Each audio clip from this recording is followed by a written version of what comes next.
नमस्कार, बुलेटिनची सुरुवात एका ब्रेकिंग न्यूजने करतो आहोत। भाजपचा मुख्यमंत्री होण्यासाठी शिंदेंचाही पाठिंबा आहे। शिंदे यांचा अप्रत्यक्ष पाठिंबाच आहे असं अजितदादा म्हणाले। अजित पवारांचं नवी दिल्लीमध्ये हे मोठं विधान समोर आलंय। आज रात्रीच्या बैठकीत या संदर्भातला अंतिम निर्णय होईल असं अजित पवारांनी सांगून टाकलेलं आहे। राष्ट्रवादी काँग्रेसचा नवी दिल्लीमध्ये एक कार्यक्रम आहे, त्यात अजित पवार प्रफुल्ल पटेल बोलत होते। पत्रकारांशी बोलताना त्यांनी हे वक्तव्य केलंय। आमचे प्रतिनिधी प्रशांत लीला रामदास यांना विचारूया। प्रशांत, काय म्हणाले अजित पवार शिंदेंच्या भूमिकेसंदर्भात?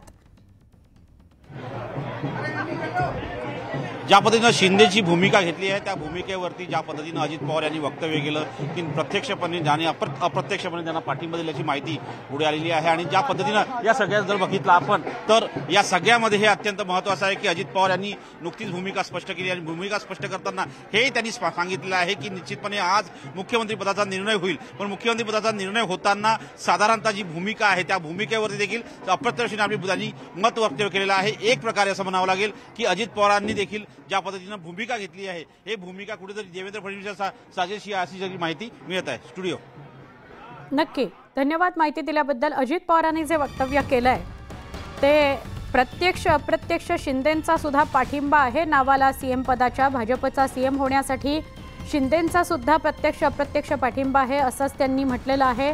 अजितदादांनी तर आधीच पाठिंबा जाहीर केलेला आहे, त्यामुळे भाजपचाच मुख्यमंत्री होईल आणि देवेंद्र फडणवीसच मुख्यमंत्री पदाचा चेहरा असतील अशा शक्यतांवर शिक्कामोर्तब होऊ शकतं। पण या संदर्भातला निर्णय म्हणजे नाव शिंदेंनी सुद्धा आणि अजित पवारांनी सुद्धा घेतलेलं नाही, या संदर्भातला निर्णय हा रात्री होईल असं मात्र अजित पवार म्हणाले। बघूया आपण अजित पवार या संदर्भात नेमकं काय म्हणालेले आहेत। अभी आगे के बारे में आज रात को हम बैठेंगे और तय करेंगे सब मिलके कि क्या अभी तो एकनाथ शिंदे साहब ने भी बीजेपी का चीफ मिनिस्टर बनाने के लिए इनडायरेक्ट सपोर्ट ही किया, हमने भी इनडायरेक्ट सपोर्ट किया, तो उसके बारे में आज चर्चा हो जाएगी। परत एकदा आमचे प्रतिनिधी प्रशांत लीला रामदास यांच्याशी बोलूया। प्रशांत, जे काही वक्तव्य अजित पवारांनी केलंय त्यावरून हे स्पष्ट होतंय की आज भाजपचाच मुख्यमंत्री होईल हे स्पष्ट झालेलं आहे आणि नाव फक्त जाहीर होण्याची औपचारिकता बाकी आहे। बरोबर, फक्त नावाची औपचारिकता बाकी आहे अशा प्रकारचे स्पष्ट संकेत अजित पवार यांनी दिलेले आहे। ज्या पद्धतीनं फडणवीसांच्या नावावरती निश्चितपणे त्यांचा कल आहे, संपूर्ण हा कल, आणि या कलाच्या माध्यमातून असं स्पष्ट होतंय की देवेंद्र फडणवीसांना जवळपास राष्ट्रवादी काँग्रेस पक्षानं पाठिंबा दिला आहे। नाव घ्यायला तयार नाही आहे राष्ट्रवादी काँग्रेस पक्ष। त्यांची भूमिका अशी आहे की आज संध्याकाळची बैठक झाली की साधारणतः जे केंद्रीय गृहमंत्री अमित शहा यांच्या निवासस्थानी होणार आहे। या बैठकीला एकनाथ शिंदे, अजित पवार आणि देवेंद्र फडणवीस हे तीनही महायुतीचे ज्येष्ठ नेते उपस्थित राहणार आहे। पण महत्त्वाचं म्हणजे जर बघितलं या भूमिकेच्या माध्यमातून अप्रत्यक्षपणे देवेंद्र फडणवीस यांना निश्चितपणे अजित पवार यांनी पाठिंबा दिला आहे। ज्या पद्धतीनं गेल्या वेळी जर बघितलं आपण त्यांच्यासोबत काम करताना अजित पवार यांना अतिशय संयमाने काम करता येत होतं, कुठल्या प्रकारची अडथळे येत नव्हते। पण त्या निमित्ताने जर आता बघितलं आपण तर या निमित्ताने जेव्हा अजित पवार यांनी अजित पवारांसोबत स्पष्ट केलं आहे की निश्चितपणे देवेंद्र फडणवीस यांच्या नावावरती शिक्कामोर्तब केलं आहे राष्ट्रवादी काँग्रेस पक्षाने, फक्त ते नाव जाहीर करत नाहीये। अगदी बरोबर प्रशांत, पुन्हा एकदा जोडले जाऊया पण अजित पवार नेमकं काय म्हणाले बघूया परत एकदा। अभी आगे के बारे में आज रात को हम बैठेंगे और तय करेंगे सब मिलके कि क्या अभी तो एकनाथ शिंदे साहब ने भी बीजेपी का चीफ मिनिस्टर बनाने के लिए इनडायरेक्ट सपोर्ट ही किया, हमने भी इनडायरेक्ट सपोर्ट किया, तो उसके बारे में आज चर्चा हो जाएगी। 132 जागा आहेत भाजपच्या, त्यामुळे भाजपचाच मुख्यमंत्री होईल संख्याबळानुसार असं अजित पवार आणि त्यांच्या नेत्यांनी आधीच सांगितलेलं होतं आणि आमचा पाठिंबा आहे, विरोध नाही असंही त्यांनी स्पष्ट करून टाकलेलं होतं। त्यानंतर शिंदेंनी सुद्धा काल पत्रकार परिषद घेऊन हे स्पष्ट केलं की अमित शहा मोदी जो निर्णय घेतील तो आम्हाला मान्य, म्हणजे अप्रत्यक्षपणे त्यांनी सुद्धा भाजपचाच सीएम होण्यासाठी पाठिंबा दिलेला आहे असं आज अजित पवार म्हणाले। प्रक्रिया थोडी बाकी असेल कारण गटनेता अजून भाजपचा निवडायचा आहे। आज बैठकीमध्ये तोही निवडला जाईल आणि त्यानंतर नावाची घोषणा होईल आणि ती नावाची घोषणा देवेंद्र फडणवीस यांच्याच नावाची असेल अशी शक्यता व्यक्त केली जाते आहे। फक्त नावाच्या घोषणा होण्याची औपचारिकता बाकी आहे। पुन्हा एकदा प्रशांतशी बोलूया। प्रशांत, प्रक्रिया थोडी अजून राहिली आहे, भाजपचे नेते भेटतील, गटनेता ठरवतील आणि मग नावाची घोषणा होईल, याकरता थांबलेलं आहे का सगळं?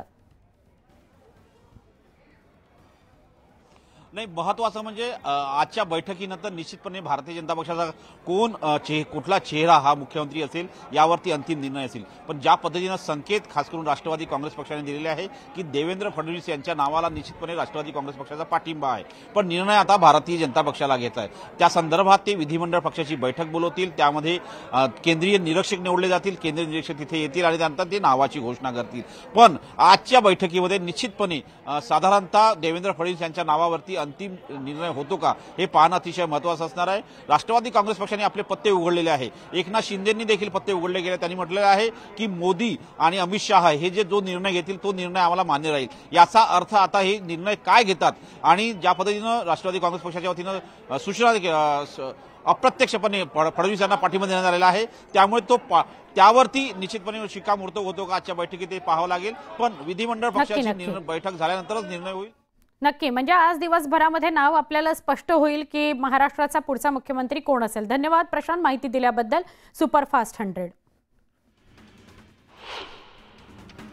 महायुतीच्या बैठकीआधी राष्ट्रीय अध्यक्ष जे.पी. नड्डा आणि पंतप्रधान नरेंद्र मोदी यांची बैठक झालेली आहे. महाराष्ट्राच्या मुख्यमंत्रीपदासंदर्भात दोन्ही नेत्यांमध्ये चर्चा झाली.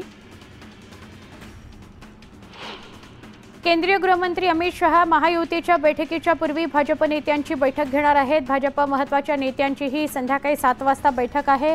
महाराष्ट्रातील अनेक नेते या बैठकीकरता उपस्थित राहणार आहेत. मुख्यमंत्री निवडीचे सर्वाधिकार नरेंद्र मोदींसह केंद्रीय गृहमंत्री अमित शहांनाच आहेत, अशी भूमिका राष्ट्रवादी काँग्रेसच्या नेत्यांनी घेतली आहे, अशी माहिती सूत्रांकडून मिळते. तर अमित शहा जो निर्णय घेतील त्याला राष्ट्रवादी काँग्रेसची सहमती असेल, अशीही माहिती सूत्रांनी दिली आहे. महायुतीच्या मंत्रिमंडळात 50 पेक्षा कमी वय असणाऱ्यांची संख्या यंदा सगळ्यात जास्त असणार आहे, अशी माहिती समोर आली आहे. या मंत्रिमंडळात सगळ्यात जास्त तरुण आमदारांना संधी मिळणार आहे. ज्येष्ठ अनुभवी नेत्यांचे पत्ते कट होऊ शकतात. तरुण नेत्यांना संधी देण्यात येणार आहे. दिल्लीतील अमित शहा आणि विनोद तावडेंची भेट झाली आहे. यावेळी तावडे आणि अमित शहांनी महाराष्ट्रातील मुख्यमंत्रीपदासंदर्भात सविस्तर चर्चा केली. राज्यात मराठा चेहरा नसल्यास काय परिणाम होईल याबाबत चर्चा झाली असं कळतंय. येत्या 2 डिसेंबरला राज्याच्या नव्या मुख्यमंत्र्यांचा शपथविधी सोहळा मुंबईत पार पडणार आहे. न्यूज 18 लोकमतला सूत्रांनी माहिती दिली आहे. तर भाजपचाच मुख्यमंत्री होणार असून मुख्यमंत्री आणि गृहमंत्री ही दोन्ही पदं फडणवीसांकडेच असतील, असंही सूत्रांनी म्हटलंय. आमदार संजय शिरसाटांनी सूचक वक्तव्य केलंय. एकनाथ शिंदेंचा स्वभाव पाहता ते उपमुख्यमंत्री पद स्वीकारतील असं वाटत नाही. ते शांत बसणाऱ्यांपैकी नाहीयेत. पुढच्या आठवड्यात त्यांचे दौरे सुरू होतील, अशी माहिती संजय शिरसाटांनी दिली आहे. मुख्यमंत्रीपदासाठी आमची पहिली पसंती देवेंद्र फडणवीसांनाच आहे, असं वक्तव्य राधाकृष्ण विखे पाटलांनी केलं. एकनाथ शिंदे नाराज असण्याचं काहीच कारण नाही. पक्ष नेतृत्व जो निर्णय देईल तो आम्हाला मान्य आहे, अशी भूमिका त्यांनी घेतली. भाजप देवेंद्र फडणवीसांनाच मुख्यमंत्री करतील असा विश्वास नवनीत राणांनीही व्यक्त केला. तर फडणवीसांनी 2.5 वर्षांपूर्वी त्याग केला होता, याची आठवण त्यांनी करून दिली. अजित पवारच मुख्यमंत्री व्हावेत अशी आम्हा सगळ्यांचीच पहिल्यापासून इच्छा आहे, असं वक्तव्य रुपाली चाकणकरांनी केलं. तर महायुती म्हणून जो निर्णय घेतला जाईल तो आम्हाला मान्य असेल, असं चाकणकर म्हणाल्या. संजय राऊतांनी एकनाथ शिंदेंसह भाजपला टोला लगावलाय. महाराष्ट्राचं भवितव्य आता दिल्ली ठरवणार अशा हल्लाबोल त्यांनी केलाय. तर मुख्यमंत्री पदाच्या मुद्द्यावरून संजय राऊतांनी महायुतीला टोला हाणलाय.